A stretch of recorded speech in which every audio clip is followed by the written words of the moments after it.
What's up, everyone? My name is Mark Martinez, and welcome to my YouTube channel, Pop Punk Present and Past. Today, I have a pretty special review for you guys. This is a band that I have been following for like 8 years now. I think I first started listening to them in 7th grade, and I've listened to them throughout and still listen to them to this day. And I'm talking about none other than Silverstein, the Canadian band that has been making sick records for, 15 years now? So, this brand new release, the name of the record is Dead Reflection. The album art is really dope. I'm gonna drop that right here. Kind of reminds me of Moose Blood's Blush. Before I get into the album, I just want to say that I did not actually listen to any of the singles released beforehand. I heard clips of them. I did hear them live on Warped Tour. Couldn't really help that. Let's see what I thought of the album. Silverstein, Dead Reflection, track by track. The first track of the album is entitled Last Looks. So this song I actually became interested in even before I listened to it, because this song is based off of George Best. George Best was a Northern Irish soccer player, football player, whatever you want to say, who also played for Manchester United and is widely regarded as one of the best Manchester United players ever, one of the best British players ever to play the game, and one of the best players out of anyone to play the game. But this song isn't about his soccer ability whatsoever. This song is actually about George Best, the person. He was a alcoholic. He got a liver transplant, but then destroyed his liver once again because of alcoholism. On his deathbed, he pretty much said, "Don't die like me." And I guess Shane took influence from this, because that actual quote is in the song, and this song is written about kind of being in a hard place and easily reverting back, in George Best's case, to alcoholism. This is a very driven song, and the thing that's doing most of the driving is the lead guitar riff that kind of is throughout just about the entire song. Something that's notable about this track is all the different vocal styles that Shane uses. 4 or more different vocal styles and techniques and sounds that he uses in just this one song. I really like this song lyrically, especially in the bridge, where it gets really heavy. This one's one of the shorter ones on the album, and as the album opener, it's alright. Originally, on first listen, I thought it was going to be a skip track, but upon further inspection, I think there's room for this in some playlists. I don't think it's that special, but it's not that bad. The second song on the record is called Retrograde. The intro of this song has a really nice riff to it. It's nice and heavy, and when it's like the right tone and the right part, and that kind of works beautifully together, you get a really nice riff like this one is. I'm gonna get this out of the way. My biggest gripe about this song is how suddenly and how often it switches from light parts to heavy parts, light parts to heavy parts, to clean vocals to unclean vocals, to clean vocals to unclean vocals. I get that, like, that's a thing they do, but I think on this one, it's just a little bit too many times. But don't get me wrong, I really enjoy this song. The clean vocals on the chorus are to die for. Shane just absolutely knocks them out of the park. And then let's talk about the bridge. What? The bridge and the breakdown just absolutely make this song what it is. They're like spoken word by Shane with like the vocal filters over the top, make it sound like angry but also like mysterious at the same time. And then you drop into the breakdown that is just sick. And honestly, this is weird to say, but my favorite thing about the breakdown is the lyricism. If it was left out, the song would probably be a skip track most times. But because of what the bridge and the breakdown like does to bring together the song, definite listen in my book. The next track on the record is called Lost Positives, and what? Who am I listening? Is this Silverstein? Okay, so the intro feels like it's gonna be another Silverstein song. After the intro, they just completely explore a new sound for them. And it's crazy that a band that has been doing this for so long is still experimenting and exploring, but they are. The chorus is definitely one of the poppiest on the record, driven by that hi-hat, and then that goes straight into a breakdown, which just polarizes it beautifully. And then sandwiched in between, you have the verses, which are really relaxed. You even hear some keys in the bridge. I actually read that the band was really experimental with writing the song and were actually a bit apprehensive about writing it and putting it on the record. This is a sick song, and I think this was definitely one to check out for both new and old fans alike. The next song on the record is called Ghost. This is another single that was released before the release of the album. The intro starts out with a really driven riff that then slows down, but it's still the same riff, but it makes it feel like significantly heavier just because you slowed it down a bit. And then the chorus. The chorus is potentially the best one on the entire record. The breakdown is absolutely insane. Probably some of the angriest, just grittiest lyricism I have ever heard from Shane, including the first ever F-bomb. He said he was angry at the time and it just felt right.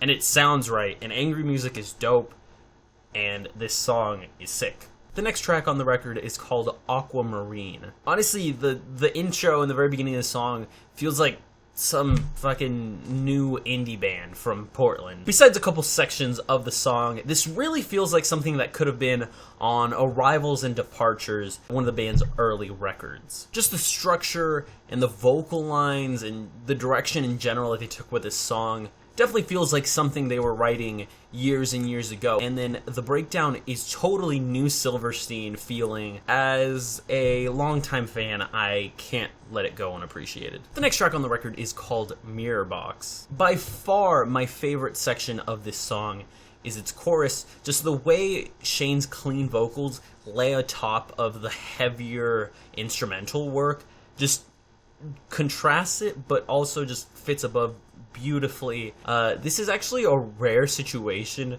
where the vocal line and the progression that the vocals take in the verses is just about as memorable as the one they take in the chorus. Spoken word makes another appearance in the bridge of this song, and I'm not complaining. I've always enjoyed when Silverstein uses this in their records, and this time they use it to make another solid song. The next song on the record is called Demons, and this is just another example of Silverstein proving that they're really good at writing choruses that are catchy and fun and energetic. But my gripes about this song mainly come elsewhere, just about every other part of the song. The verses just don't really give me anything to hold on to. The breakdown is probably one of the most lackluster on the record. These sections aren't bad, but they're just not that good, and not that good is pretty much going to be forgettable 99% of the time.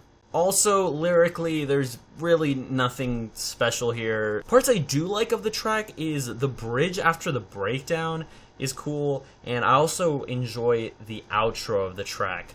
While I don't think this track is completely a throwaway, I probably won't come back to it too often. The next song on the record is called The Afterglow. I just keep getting absolutely surprised by these songs.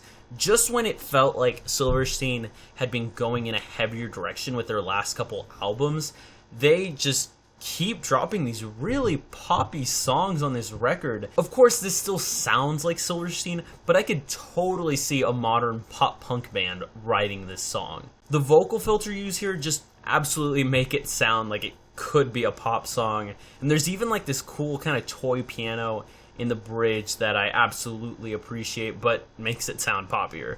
This song is a really quick listen. Like, it's 3 minutes, but it feels even shorter. This is probably the poppiest of the poppy songs on the album, but I'm not complaining whatsoever. I'm not entirely sure how much staying power this will have, because while I like a lot of things about the song, there's not quite anything I love about it, so maybe I'll be over it in a couple weeks, but at the moment, I like the track.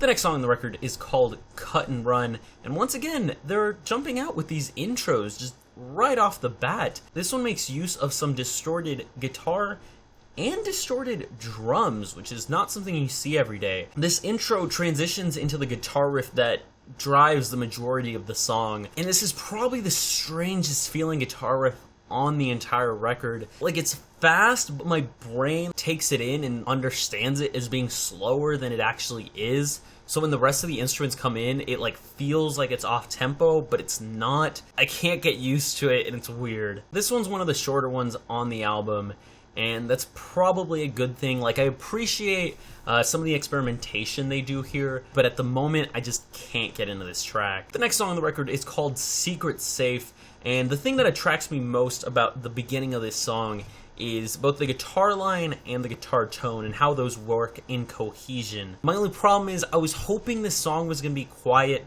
and kind of flowing throughout its entirety, but unfortunately it doesn't. I just felt that that's what the album needed, and like the verses do that, but then the chorus kind of just lets me down. I think the biggest strength on this track is definitely Shane's lyricism. Really mature lyricism from him on this track. Nice to see kind of a more introspective and mature look at things. It's alright, but I'm kind of disappointed because I feel like it could have been significantly better. The next song on the record is called Whiplash. This song continues the trend of me enjoying the guitar work throughout the record. The post-chorus is probably more memorable than the actual chorus. I feel like this song is stylistically very current Silverstein. There's not really any new elements. There's not really any previous elements. This feels like exactly what they've been for the last record or two. And that's okay, but this song at the end of the day is just really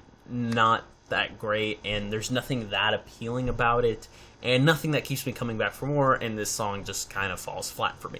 The final song on the record is called Wake Up. This is the slow song that I was waiting for. My favorite part of it is the instrumentals in the chorus. Nope, not the vocals in the chorus, the instrumentals. There's guitar chugs, there's airy keys, the drum hits just are like all spaced apart, but somehow just work very well in cohesion and create this very wide open feel, but still kind of warm and rounded. The majority of the song is forgettable, but the very end of it with the bridge, the final chorus, and the outro are some of the most round sounding sections of the record. The overall mix of this song really makes it feel like a closer. I feel like it really gets bumped up by its place on the record. Probably a skip track if you're just listening to it by itself, though. And that was it. That is Silverstein's Dead Reflection. Vocals are mixed to perfection on this record, and for the most part, the entire record is mixed and mastered and just sounds nice. As far as writing this record and experimentation is concerned, it's crazy to think that a band writing their 9th studio album is still doing as much experimenting and playing with their sound as just about anyone in the scene. Like I said during the review, there's songs that sound like classic Silverstein. There's songs that sound like exactly what Silverstein has been doing recently and what I feel like they are now, and there's songs that feel like them pushing their own boundaries. Not necessarily saying that they're getting better as a band, because I really like their older stuff, I'm not gonna lie, but I think you show growth and maturity when you're willing to change up your sound and to try new things and to not just be stagnant and write the same record 9 times. Just another solid release by Silverstein. I don't know how much staying power a lot of these songs will have, but I'm gonna give this one a 6.75 out of 10. But just in the entirety of the record, a little bit too many average songs, I guess. Still solid release by Silverstein. I enjoy it. I might bump up that rating. I have to sit on it a little bit more. But yeah, that was Silverstein's Dead Reflection. If you guys want me to review anything else, make sure to drop it in the comments. I'm going to drop my favorite and my least favorite tracks down below in the comments. If you've listened to this record, please do the same. Also, follow me on social media. That's always in the description, at Markyish on everything. Thank you so much for watching this video. Remember to drop a like on this video if you enjoyed it, and subscribe. All that helps a lot. Thanks a ton for watching my videos. Go buy Silverstein's album. Go support music. Go to shows. Music is dope. I'll see you guys next time. Remember, as always, to do fun things and stay beautiful. I